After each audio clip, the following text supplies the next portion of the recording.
Radio Kosova. Stetoskop. Emision për shëndetësi.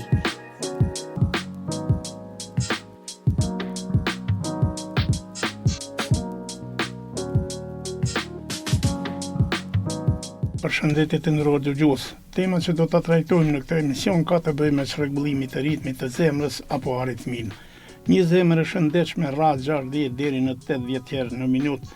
Nëse rrahjet e zemrës janë të parregullta, shumë të shpejta ose shumë të ngadalta, flasim për të ashtu quajturat aritmi kardiake. Çrregullimi i ritmit të zemrës, bradikardia dhe tahikardia janë ndër sëmundjet kardiovaskulare më të zakonshme në jetën aktuale, duke përfshirë mosha të ndryshme. Rrahjet e zemrës nxiten apo krijohen nga impulset elektrike që lindin në atriumin e djathtë të zemrës. Impulset zakonisht shpërndahen në një ritëm të qëndrueshëm dhe shpërndahen shpejt në të gjithë muskulin e zemrës. Në varësi të ngarkesës, zemra mund të rrahë më ngadalë ose më shpejt në mënyrë që gjithmonë të pompojë mjaftueshëm gjak nëpër trup.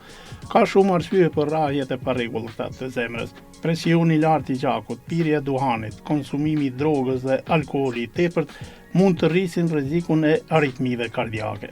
Sëmundje të tjera si tiroidja tepër aktive, sëmundje kronike të veshkave ose diabeti mund të çojnë gjithashtu në aritmi kardiake. Disa nga rrahjet e çrregullta të zemrës, të quajtura aritmi, nuk shkaktojnë simptoma. Është e rëndësishme për çdo që vren ndonjë simptom të tillë si lodhje ekstreme ose rrahje të zemrës që të vizitojë një mjek. Mjeku do vendos opsionin më të mirë të trajtimit për pacientin, por personi mund të ndihmojë edhe veten duke bërë ndryshyme të përshtatshme në stilin e jetës. Pra, kjo do të jetë tema e emisionit të sotëm Stetoskop, për çka do të bisedojmë me Dr. Baton Bekerin, specialist i kardiologjisë. Doktor Baton, mirë se erdhën në emisionin Stetoskop. Mirë se vjen, faleminderit për ftesën. Pra, tema është çrregullimet e ritmit të zemrës apo aritmia. Ndoshta për fillim është mirë që të njohim dëgjuesit se kur kemi të bëjmë me një ritëm të çrregulluar. Cili është ritmi normal i punës së zemrës brenda një minuti? Normalisht një zemër e shëndetshme rrah diku rreth 60 deri 80 rrahura në minutë. Nëse rrahjet e zemrës janë të parregullta, shumë të shpejta, por shumë të ngadalshme, atëherë flasim për etnitet e cila quhet aritmi kardiake. Aritmit apo çrregullimet e ritmit të zemrës mund të jenë si bradikardia, tahikardia, çrregullime të tjera të ritmit të zemrës dhe zakonisht janë ndër sëmundjet kardiovaskulare më të zakonshme tek popullata shqiptare dhe në jetën aktuale duke përfshirë edhe mosha të ndryshme. Rrahjet e zemrës zakonisht rregullohen nëpërmjet një sistemi të impulsit elektrik, për të cilën quhen qelizat autonome në zemër. Zemra përveç strukturave tjera anatomike përbëhet edhe prej një impulsi elektrik, prej nga kur jevë ritmi i zemrës. Në varësi të ngarkesës, zemra mund të rrehë në mënyrë të ngadalshëm, të shpejtë, mund të rrehë në mënyrë të çrregullt. Dhe këto çrregullime të ritmit ne i ndajmë në aspektin fiziologjik dhe patologjik. Cilat janë aritmit më të shpeshta, nga se kemi disa lloje tyre? Aritmit më të shpeshta janë aritmit supraventrikulare, aritmit ventrikulare, bradiaritmit, si dhe një etnitet i veçantë i cili quhet fibrilacion atrial, i cili është mjaft i shpeshtë në popullatën tonë. Po dhe si manifestohen këto? Çrregullimet e ritmit zakonisht manifestohen me simptomatikën e ndjenjes së të rrahurave të shpejta të çrregullta të zemrës, ndonjëherë me simptomatikë të frymëzonjes, ndonjëherë me marramendje, ndonjëherë me mungesë të kondicionit fizik. Cilat mosha goditen më shpesh? Mund të goditen edhe moshat e reja, por zakonisht moshat e reja janë si pasojë e efekteve jashta zemrës, domethënë si pasojë e konditave rrethanore. Për shembull, të rinj mund të shfaqin çrregullime të ritmit si pasojë e konsumimit të kafes së shumtë, konsumimit të duhanit, konsumimit të pijeve energjike. Dhe këto zakonisht shfaqen me çrregullime të ritmit të tipit të eksasisturave, për të cilën mund të jenë eksasistura supraventrikulare dhe ventrikulare. Zakonisht këto çrregullime të ritmit janë çrregullimet jashta strukturave të zemrës. Por tek më të vjetrit, çrregullimet e ritmit të zemrës mund të shfaqen si pasojë të ndryshimeve të strukturave të zemrës.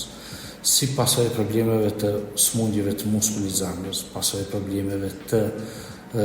problemeve valvulare, si pasojë e problemeve të smundjeve të ndryshme metabolike, endokrinologjike, si pasojë e problemeve të çrregullimeve të elektroliteve.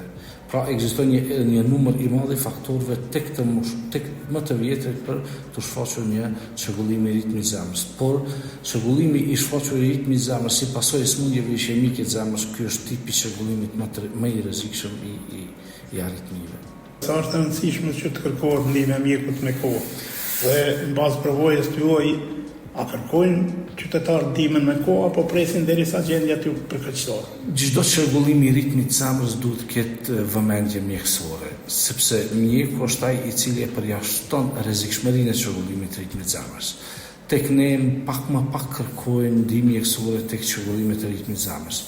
Normalisht në kohët e fundit është rritë vetëdijsimi nëpërmjet mediave dhe nëpërmjet rrjeteve sociale për problemet kardiovaskulare. Të rinjt kanë filluar të kërkojnë pak më shumë ndihmë, posaçërisht ata që janë duhanpirës, ata që janë alkoolpirës dhe ata që normalisht abuzojnë pak me jetën e natës. Kurse tek më të moshuarit çrregullimet të ritmit, pacientët me çrregullime të ritmit kanë krijuar një farë lloj kulture të kërkimit të ndihmave mjekësore. Doktor, dhe është i vështirë bëhet diagnostifikimi i këtyre çrregullimeve? Çrregullimi i ritmit për fat të mirë diagnostifikimin e ka shumë të lehtë. Me një EKG të zakonshëm rutinore ne kardiolog e diagnostifikojmë çrregullimin e ritmit. Pastaj nëse pacienti referon për palpitacione ose trahurave të rregullat të zemrës në periudha kohore të ndryshme për cilën me EKG nuk mund të identifikohet çrregullimi i ritmit, atëherë na rekomandojmë Holter EKG 24 orëshe ose 48 orëshe, ndonjëherë edhe një javore për të detektuar natyrën e çrregullimit të ritmit. Pastaj ekzaminim tjetër është ehokardiografia, nëpërmjet së cilës ne diagnostifikojmë problemet strukturale të zemrës, dhe ergometria ose stres testi, nëpërmjet së cilës ne çrregullimit të ritmit i japim se është prej natyrës së jenëve të gjakut apo jo. Kështu që metodat diagnostikuese janë prej më të thjeshta dhe pak më të përbërë, ata cilët janë mjaft të lehta për të diagnostifikuar. Dhe sigurisht se këtë mund ta bëjnë qytetarët kudo, nga se kemi normalisht çdo kardiolog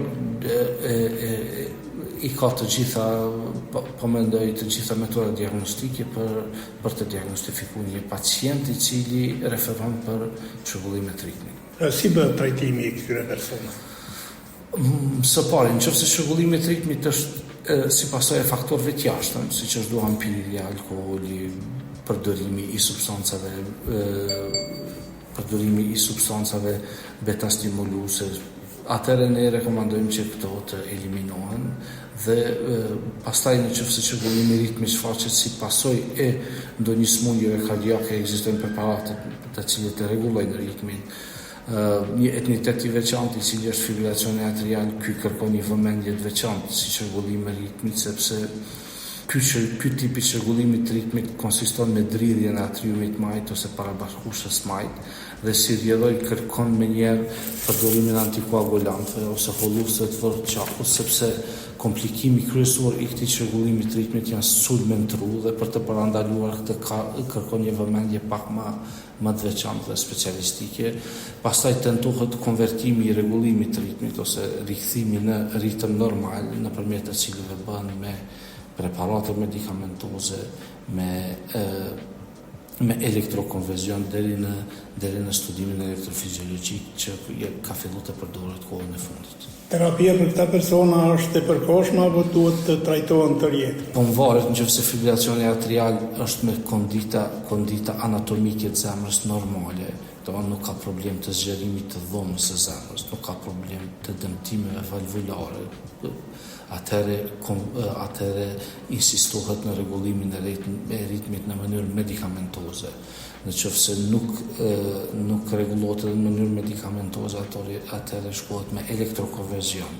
Nëse nuk rregullohet edhe me elektrokonverzion, atëherë mund të shkojë në studimin elektrofiziologjik. Mirë, po nëse pacienti ka probleme me zgjerimin e dhomëve të zemrës, me probleme me valvulën mitrale, me probleme hormonit e gjandrave tiroide, atëherë ne mundohemi me majt vetëm frekuencën nën kontroll si dhe përdorimin e ullusëve gjakut për parandalimin e sulmeve në tru. Vazhdojmë bisedën me doktor Baton Bekerin, kardiolog. Doktor, cilat janë komplikimet që mund t'i shkaktoj aritmia nëse nuk është trajtuar si duhet?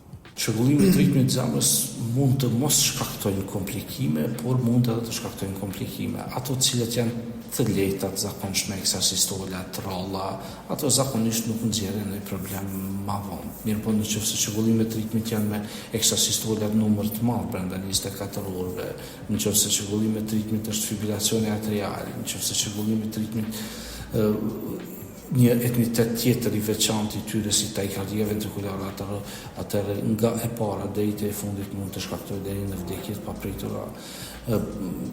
Eksasistolat ventrikulare të shumta ose supraventrikulare të shumta, takikardit, fibrilacionet atriale të pamjekueshme ose të pakontrolluar mirë shpihen shumë shpejt në insuficiencën kardiake ose në dobësimin e muskulit të zemrës. Kurse çrregullimi signifikant i ritmit siç është takikardia ventrikulare, atëherë kjo mund të jetë edhe vdekje prurse.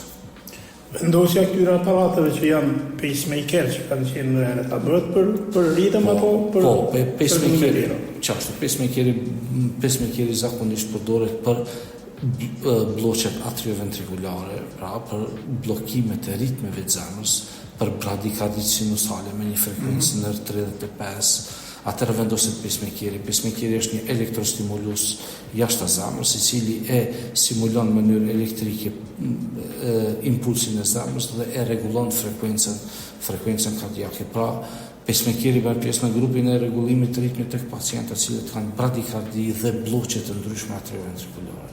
Doktor Baton, kemi hyrë minutat e fundit të emisionit dhe zakonisht pjesën e fundit ja kushtojmë preventives. Ka mundësi që të prevenohen rregullimet e tilla apo ato janë pashmangshme nga njerëz? Normalisht një grup i madh i çrregullimeve të ritmit mund edhe të prevenohen. Pacientë ose njerëz të cilët janë të ndryshuar stili i jetesës, të humbet pesha, të miren me aktivitet të rregullt fizik, këta pacientë i largohen eksasistolave ventrikulare, supraventrikulare dhe disa tipe të takikardive në kuadër të çrregullimit të ritmit. Kurse pacientët që kanë probleme strukturale të zemrës, ata nuk mund të prevenojnë përveç se të mjekojnë. Kështu që një grup i pacientëve mund të prevenojë, një grup i pacientëve vetëm duhet mjeku çrregullimin e ritmit. Sigurisht edhe aktiviteti fizik të drejtim mund ndihmojë apo jo? Absolutisht, pacientët cilët kanë jetë sedentare, janë obez, atëherë aktiviteti fizik është pothuajse numër 1 për të rregulluar ciklin kardiak. Doktor Baton, nëse nuk keni asgjë për të shtuar, unë ju falenderoj shumë që ishit pjesë e emisionit Stetoskop dhe ju dëshiroj sukses në punën tuaj. Faleminderit shumë për ftesën. Të nderuar dëgjues, me kaq që kemi përfunduar emisionin sot, faleminderit për vëmendje dhe vazhdoni të qëndroni edhe më tutje në valët e programit tonë.